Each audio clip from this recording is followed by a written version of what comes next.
गुलाब सिंह डोगरा ने 1857 तक जो है वो कश्मीर पे हुकूमत की। जब बरसगीर में 1857 में जंग आज़ादी लड़ी गई, तो उस वक़्त कश्मीर में गुलाब सिंह हुकूमत कर रहा था।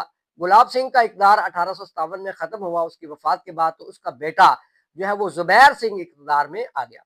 ज़ुबैर सिंह की हुकूमत जो है वो 1857 से 1885 तक रही और उसके बाद एक तवील दौर उसके बेटे के इक़्तिदार का शुरू हुआ, जिसे हम महाराजा प्रताप सिंह के नाम से जानते हैं। महाराजा प्रताप सिंह का एक तवील 40 साल का दौर है, जो 1885 से शुरू होके 1925 तक चला। प्रताप सिंह चूंकि उसका कोई बेटा नहीं था, इसलिए उसकी वफात के बाद उसका भतीजा हरि सिंह जो है वो 1925 में कश्मीर का राजा बन गया।